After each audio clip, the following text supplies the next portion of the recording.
If there's one thing you should know about Benny, it's that he's 60% fluff, 30% stubbornness, and 10% whatever that mysterious energy source is that powers small dogs to bark at absolutely nothing for hours. Benny is a small, cream-colored mutt, part Pomeranian, part philosopher, part chaos. He belongs to me, a reasonably sane human being who made the classic mistake of saying, maybe we should get a small dog. They're easier to handle. That was 2 years ago. Since then, Benny has single-podedly destroyed 3 shoes, 1 couch cushion, and my entire illusion of control. This particular Saturday started with Benny's look. Every dog owner knows that look, the one that says, human. I have not been walked in, 87 years? Let's move before I file a complaint. I sighed, grabbed his leash, and the moment he heard the familiar click, Benny exploded into pure joy. His tail wagged so hard I swear it generated a small breeze. We hit the park, Benny prancing ahead like he owned the city. He sniffed every tree trunk as if each one contained government secrets. Benny, in his own words. There are so many messages here. This one says, Buddy the Beagle was here yesterday, 4:17 p.m. This one says, Coco found a stick. This one, oh dear Lord, says, Squirrel spotted at dawn. I must investigate further. I watched him with a mix of affection and awe. How does something so tiny have so much energy? By the 20-minute mark, Benny had tangled his leash around a lamppost, tried to eat a discarded sandwich, and attempted to befriend a pigeon that clearly had a criminal record. But the best part came when we reached the lake. Benny froze. He looked at the water like it was some alien creature. It's moving, but it's flat. It's shiny, but it's wet. What sorcery is this? Before I could react, he bolted straight toward it. Legs pumping, ears flopping, heart full of courage and absolutely no self-preservation. He dipped one paw in, yelped dramatically, and looked up at me as if the lake had personally insulted his family. Cold! Wet! Betrayal! I laughed so hard a jogger stopped to check if I was okay.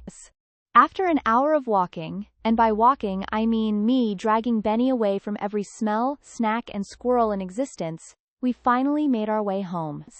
He trotted beside me proudly, his tiny tongue lolling out, as if to say, Mission accomplished, park secured, world saved, let's do it again tomorrow. The moment we got home, Benny strutted into the living room like a war hero returning from battle. He slurped half a bowl of water, turned 3 dramatic circles on the couch, and flopped down with a sigh so theatrical it deserved an Oscar. I sat next to him, scrolling my phone, when I heard the tiniest snore. Then another, then a full-on, woof-woof snuffle snore, symphony. His paws twitched, his nose wriggled, he looked like he was chasing something invisible, maybe that pigeon from earlier. Benny's inner thoughts, drifting to sleep. Must run faster, squirrel escaping, why is grass turning into sand, wait, why is the sun so big? And just like that, Benny fell into the deepest, most cinematic dream a small dog has ever had. It started with warmth. Glorious, buttery warmth. Benny stretched and yawned, and realized something was off. The ground wasn't carpet, it was soft. Grainy. Crunchy? He opened one eye, then both. He was lying on a beach. Oh my goodness, he thought. The big puddle grew. The ocean sparkled in front of him like a giant water bowl made by the gods. The air smelled of salt, sunshine, and possibly French fries. Benny could smell French fries anywhere within a 5-mile radius. A gentle breeze ruffled his fur. Waves hissed against the shore, whispering secrets he didn't understand. Seagulls wheeled above, squawking like they were laughing at him. All right, seagulls, Benny barked. Let's see you chase your own tail for entertainment, huh? Somewhere in the distance, a ukulele played. Benny wasn't sure what that was, but he decided it was definitely for him. He looked down, and there it was, a tiny umbrella stuck in the sand, next to a miniature bowl of coconut water. On it, written in elegant paw print script, reserved for Benny. Finally, he thought, someone recognizes greatness. He sprawled on a little beach chair, sunglasses somehow appearing on his nose. Dream logic, don't question it. A crab scuttled by, giving him side-eye. "You're new here," said the crab in a surprisingly deep voice. "First time," Benny replied coolly. "Any good spots for digging?" "Everywhere," said the crab. "Just don't dig near the lifeguard tower. That's Larry's area." "Got it," said Benny, already halfway into a massive hole. He dug like a furry excavator. Sand flew in every direction, for reasons only dream physics could explain. Each scoop of sand revealed something new. First a bone, then a tennis ball, then a slice of pizza. This place, Benny thought, is heaven.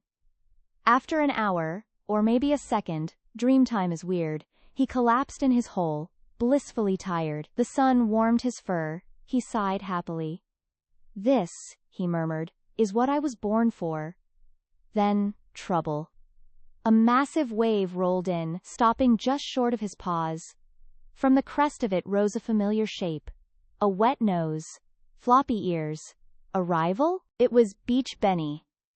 Same fur, same wag, just somehow cooler, wearing a tiny Hawaiian shirt. "Oh, you think you're the top dog, huh?" said Beach Benny, his voice echoing like a legend. "I mean, yeah," said Real Benny. "I do my own stunts. Let's see if you can handle the fetch of destiny." And with that, Beach Benny tossed a neon green ball across the endless shore. It glowed like it held the secrets of the universe. Real Benny's instincts kicked in. "Oh, fetch mode activated." He sprinted like a furry comet, paws kicking up sand, heart pounding with purpose. The wind howled, the waves roared, the ukulele solo hit its peak. He leapt, perfect slow motion, mouth wide open, and caught it. The beach erupted in applause. The seagulls cheered. Even the crab clacked its claws in rhythm. Beach Benny nodded in approval. "You've done well, brother," he said. "Now rest." And everything faded into a golden blur of sunshine and laughter. "Benny, Benny, wake up, buddy." I nudged him gently. He let out a soft woof and blinked his sleepy eyes. For a moment, he looked completely dazed, like someone who just returned from another universe. He stretched, yawned, and glanced around the living room, probably wondering where the ocean went. Then, with the seriousness of a monk, he licked my hand and flopped back onto his side. Dreams are weird, he probably thought. But maybe next time, the fries won't be imaginary. I watched him settle down again, his tail giving a tiny wag even in his half-sleep. And I swear, just before he drifted off again, I heard the faintest sound. A tiny bark, and the crash of a wave. Later that evening, I took Benny for a short walk around the block. He sniffed a few trees, ignored a passing cat, and then suddenly stopped by a puddle. He stared into it for a long moment, tail still, expression thoughtful. Then he dipped a paw in, grinned, or what counts as a grin for a dog, and gave a single confident bark. "Not bad," he seemed to say. "But I've seen bigger." And with that, he trotted on, light on his paws, Beach still in his dreams, ready for whatever adventure tomorrow might bring. Because that's the thing about dogs. They live every day like it's a new episode, full of smells, snacks, and stories that never really end. And honestly, I think Benny's got it figured out better than any of us.